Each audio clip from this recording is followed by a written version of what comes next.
Li Jing had never imagined that an ordinary day could unravel into an event that would change the world. It started like any other. The hum of machinery, the tick of the clock on the wall in the control room, and the occasional click of a faulty switch that would send a spark up the wall. Li Jing, electrical engineer at the state-run Power Solutions company, had seen it all before: broken cables, power shortages, angry customers. But nothing had prepared him for the moment when his life would surge into chaos. His fingers, covered in the smudges of graphite and soot, were inches from the power panel when it happened. A tiny arc of electricity, a tiny burst of light, flashed from the panel. Then the world exploded. The explosion was not like the movies.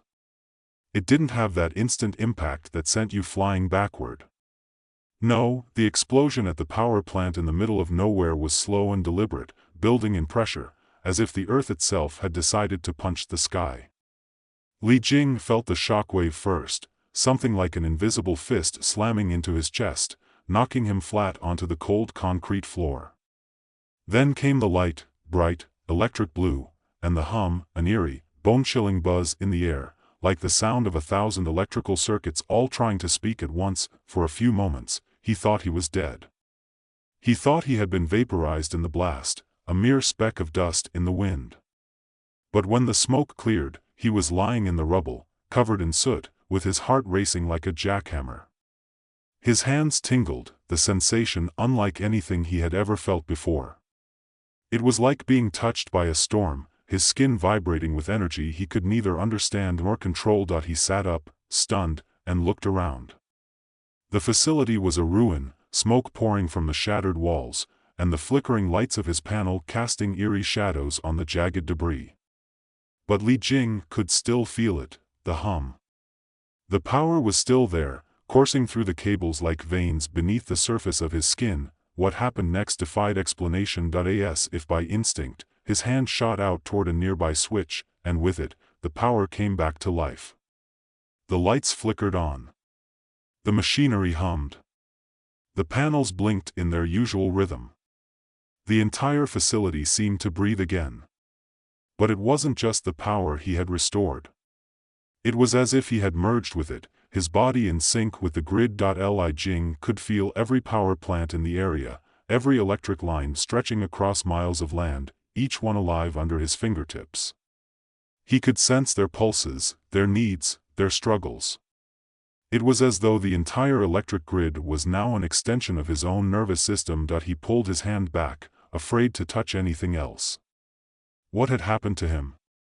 He looked at his palm, expecting to see burns or scars, but there was nothing, just a strange, unsettling energy that seemed to hum from within. By the time the emergency response teams arrived hours later, Li Jing had already made his way out of the facility, still trying to make sense of the chaos in his mind. He had no idea what had happened to him. He wasn't sure if he had just survived a freak accident or if the accident had somehow altered his very being. He tried to tell the doctors what had happened, but they didn't believe him. They called it shock, trauma from the explosion, temporary hallucinations. They didn't know what he had felt, what he had become. When they checked the power lines, they found no damage. Everything had come back online so smoothly, so quickly, as if the explosion had never occurred. But Li Jing knew better. He had felt it, that pulse of raw power. And it was still there, like an electric current running just beneath his skin. Life resumed its dull pace. Li Jing returned to his work, trying to push the bizarre events to the back of his mind. But no matter how much he tried, the truth about his newfound abilities gnawed at him. Whenever he felt overwhelmed, he'd stand in front of a circuit panel, staring at the flickering lights, and the power would whisper to him. He could feel it, like an extension of his own body. It was intoxicating. He began experimenting in secret, carefully testing the limits of his powers. First, it was simple things, adjusting the brightness of a light with a thought, turning on a fan with a gesture, or making his computer reboot by willing it to. But with time, he grew bolder. One day, while walking down a crowded street, he raised his hand, and in an instant, the entire block lost power. The streetlights went dark, the televisions inside stores turned off, and the buzz of everyday life was drowned in an eerie silence. He felt a thrill, a sense of control that he had never known before, but it was short-lived. A few seconds later, the power surged back to life.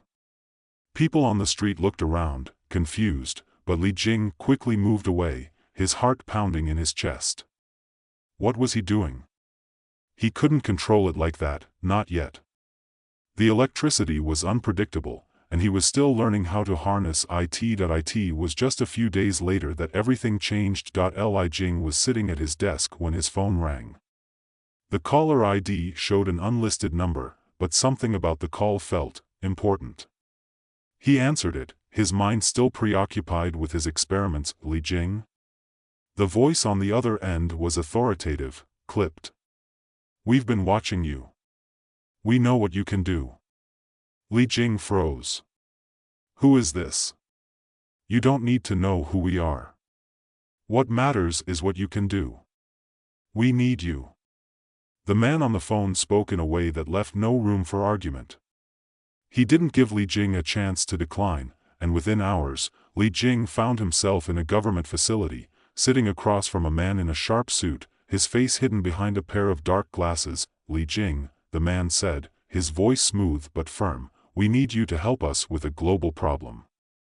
Li Jing was too stunned to respond. The man continued, outlining the worldwide energy crisis that had been escalating for years.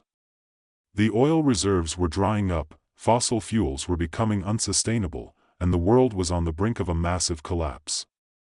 Energy shortages were causing riots, disrupting economies, and threatening political stability. We believe you can fix this, the man said. We need you to stabilize the global grid. To ensure that energy flows where it's needed most. Li Jing felt a knot form in his stomach. He didn't want to get involved in any global crisis, but the man's words had a certain pull. The thought of being able to help, to finally use his powers for something meaningful, was tempting. But there was something else, something unsettling about the way the man spoke, like Li Jing was merely a tool, an instrument in a much larger game. We'll give you everything you need, the man said.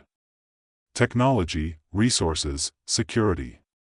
You'll be the hero who saves the world. Li Jing hesitated. He was no hero. But the thought of using his power to restore order, to solve the energy crisis once and for all, was almost too appealing to resist, and so, with a mixture of fear and curiosity, Li Jing agreed. The government gave Li Jing everything he needed, the best technology, a personal team of experts, and round-the-clock security. The first few weeks felt like a blur. He was shuffled from one lab to another, testing his abilities on different energy grids, adjusting systems that spanned entire countries. Each time, his powers seemed to grow, evolving in ways he didn't fully understand. At first, the task had seemed manageable. But as his control over the electric grid became more advanced, the weight of the responsibility settled heavily on his shoulders. Every time he closed his eyes, he could see the world's energy flows, a complex web of power lines and electric currents, each line representing a need, a demand, a thirst for energy. And he was the one who could quench that thirst. He could manipulate the supply to match the demand, to balance the system, to make sure that every home, every factory, every city, received what it needed to survive. He was a god of energy, wielding the world's power with a mere thought, but there was a dark side to it. The longer Li Jing worked with the government, the more he realized that their true goal wasn't just to stabilize the power grid, it was to control it, to control the people who depended on it. And that control was something more insidious than he had imagined. Yue, the government official assigned to oversee him, was the first to hint at the depths of their plans. At first, Yue had seemed like a pragmatic, no-nonsense bureaucrat, a person who understood the weight of the global energy crisis and sought pragmatic solutions. But as time wore on, Li Jing began to notice the shadows in his eyes, the way he would smile just a bit too widely when discussing the potential power that could be gained through the manipulation of energy. Yue had no intention of merely saving the world, he was in this for control, for power that extended far beyond the circuits. Li Jing could manage. One evening, after a long day of manipulating grids in various countries, Li Jing found himself in a conference room with Yu Wei. They were reviewing the results of a recent energy distribution test. The numbers on the screen glowed brightly, but Li Jing couldn't focus on them. His mind was elsewhere, grappling with a gnawing realization. Li Jing, Yu Wei said, his voice calm but edged with something darker, you've done incredible work. This world is in your hands now, and you're saving it one grid at a time. But do you understand the real power you hold? Li Jing glanced at Yu Wei, trying to read the man's expression. The flicker of something cold in his eyes made his skin crawl. Power? I'm just adjusting the grids, he said cautiously. I'm trying to help stabilize things. Yu Wei leaned back in his chair, folding his hands together, his eyes never leaving Li Jing. It's not just about stabilization, Li Jing. It's about direction. Control. With your ability, we can decide who gets energy, when, and at what price. It's the ultimate lever. And once we control the energy, we control everything. Li Jing's stomach turned. He had suspected something like this, but hearing it out loud made it feel real, visceral. And what happens to the people who can't pay the price? What about those who are left in the dark? Yu Wei's lips curved into a smile, but it didn't reach his eyes. That's the beauty of it, Li Jing. We decide who gets to thrive and who gets to suffer. The world will become a better place once we take control. Trust me, you're helping us create a new order. The words hung in the air like a cold wind. Li Jing felt the weight of them pressing down on him. He had always thought that power was about making the world better, but now he was faced with the brutal truth: he was being used. His abilities, the very thing that had given him purpose, were being bent to an agenda that was anything but righteous. Days passed, and Li Jing found it harder to look at the work he was doing with the same sense of pride he once had. The government's promises of stability began to feel hollow.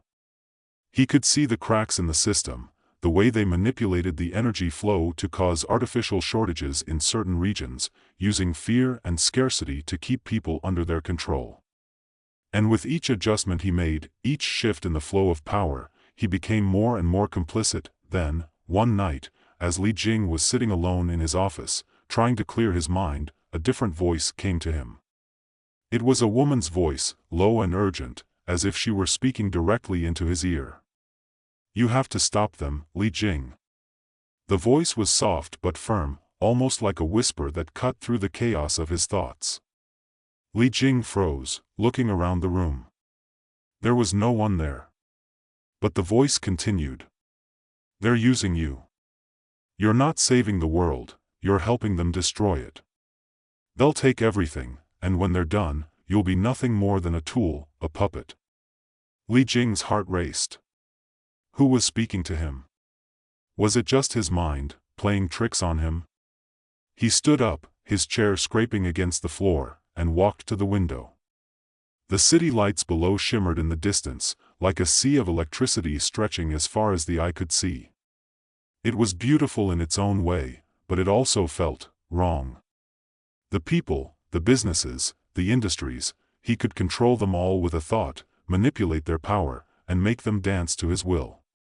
But at what cost? The voice came again, sharper this time.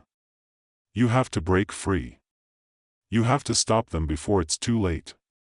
It was then that Li Jing realized something he had feared all along: he was no longer in control. The power had consumed him, and now it was controlling him. He was a puppet on strings, and those strings were being pulled by people who didn't care about the world, who didn't care about the people they were hurting. That he stood there, staring at the city, feeling the weight of his decision settling over him. He couldn't go on like this, not anymore. He had to take control of his own destiny, to free himself from the shackles of those who would use him. The next morning, Li Jing was gone. It didn't take long for the government to realize he was missing. They had been watching him, tracking his every move, but he had already covered his tracks. By the time Yu Wei and his team pieced together what had happened, Li Jing was already several steps ahead. He had begun the most dangerous mission of his life, to unravel the very system he had helped create, to break free from the control of those who had manipulated him, but the world had changed. The energy crisis that had once been a distant problem was now at the forefront of global conflict. Nations were fighting for control over resources, and multinational corporations like Voltacorp were more than willing to use any means necessary to get ahead. Li Jing knew that his actions would spark a battle, one that could change the course of history. He couldn't stop now. He had to make a choice. The path ahead was uncertain, fraught with danger, but one thing was clear: the world needed to be free from the stranglehold of those who held the power. Li Jing's journey was just beginning. Li Jing was a fugitive now, but not in the traditional sense. He wasn't running from the law, at least not in the way most people would expect. He was running from himself, the man he had become, the power that had consumed him, the world that wanted to use him for their own gain. Every step he took, every move he made, was a step into the unknown. But there was no turning back. The first thing he did was sever all communication with the government, the corporations, and even his former colleagues. The world had grown small around him, suffocating. They wanted to control him, to bend his powers to their whims, and he wasn't about to let that happen. The city was crawling with surveillance, drones that hovered like mechanical vultures, tracking every person who moved in the streets. But Li Jing had learned how to stay out of sight. He could feel the electric pulse of the city, the web of energy that ran beneath the surface, and he used it to his advantage. At night, when the city's energy flow quieted, he would slip through the cracks, a shadow in a world of light. He knew that the government would be searching for him, that Yue would stop at nothing to bring him back. But he didn't care. He wasn't going back. The power, the control, the grip the government had over him, it was all a lie, a trap. And Li Jing wasn't going to be anyone's puppet anymore. Days turned into weeks, and Li Jing found himself in a small town, far from the center of the world's energy wars. There, in the quiet, he tried to make sense of everything. He hadn't known where to go or what to do. His mind kept racing, haunted by the choices he had made. He could still feel the pull of the power, deep inside him, an unrelenting force that whispered promises of control, of salvation. But he had learned that the path to salvation wasn't always clear, and sometimes it meant walking away from the very thing that had given you everything. As Li Jing stood in the town square, watching the sunset paint the sky in hues of orange and purple, he heard the familiar hum in his chest. The power was there, just beneath the surface, waiting for him to reach out and embrace it. But this time, he resisted. He closed his eyes and exhaled slowly, grounding himself in the stillness of the moment. He didn't need to control everything. He didn't need to fix the world. The world wasn't his to fix. And the more he thought about it, the clearer it became. The energy, the power, these things weren't inherently good or evil.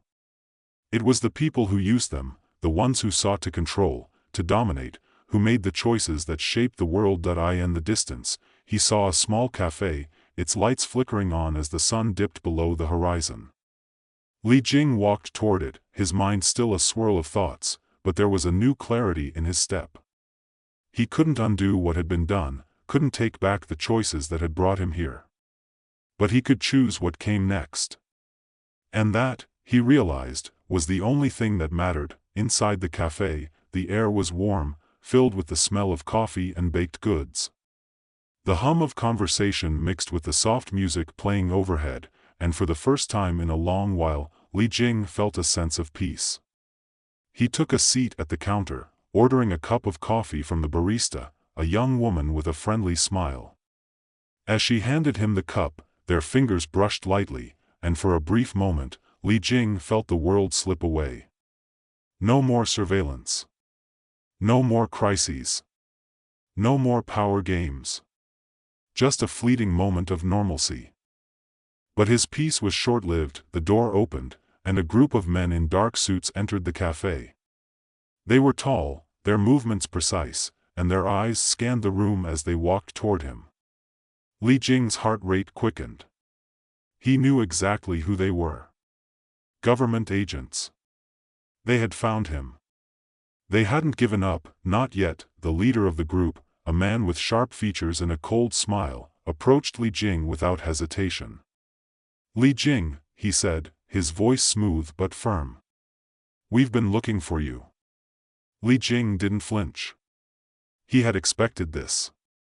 "I'm not going back," he said, his voice calm but resolute. "I'm done with you. With all of it." The man's smile didn't falter. "You don't have a choice. You're too valuable to be left alone." Li Jing stood up, his eyes narrowing. He could feel the energy around him, the electricity in the air, vibrating with tension. He knew that he could take control of the situation, bend the power to his will, but something stopped him. Maybe it was the stillness of the cafe, the normalcy of the moment. Maybe it was the fact that he was finally tired of the fight. The agent took another step forward, his hand reaching for something at his side. Li Jing's pulse quickened. There was no more time for hesitation. He could feel the current building inside him, ready to burst out, to break free of this prison they had tried to build for him. He reached out, his fingers crackling with energy, and for a split second, everything seemed to stop. The air grew thick with electricity, the hum of power filling the room, but then, something strange happened. The agent stopped moving, his hand frozen mid-air, his eyes wide in shock. Li Jing felt the energy in his body shift, a new force taking hold. He wasn't just manipulating the grid anymore. He was manipulating something deeper, something more primal. "Enough," Li Jing said, his voice low and steady. He didn't need to say more. The agents slowly stepped back, their expressions now wary. Li Jing could feel the fear radiating from them. They didn't know what he was capable of, not really. The leader hesitated for a moment, his cold eyes never leaving Li Jing's. Then, without a word, he turned and gestured for his team to leave. They filed out of the cafe, leaving Li Jing standing alone once more. The moment the door shut behind them, Li Jing collapsed back into his seat. His hands trembled as he gripped the coffee cup, trying to steady himself. He had done it. For the first time, he had used his power not to control, not to dominate, but to protect himself. He had made a choice, and in that choice, he found a strange sort of freedom, but that wasn't the end of it. He knew that. The world didn't just stop turning because he had walked away. The government would keep searching for him. Voltacorp would keep scheming. The world would keep turning, but Li Jing wasn't sure he could change that anymore. What he had learned was that sometimes, the best way to change the world was to stop trying to control it, to let it find its own balance. The question was, would anyone else be willing to do the same? As he sipped his coffee, Li Jing looked out the window at the city skyline, bathed in the soft glow of evening light. He could feel the electric hum beneath it all, like a heartbeat that pulsed through the streets, through the people, through the world itself, and for the first time in a long while, he wasn't afraid of it. He was at peace.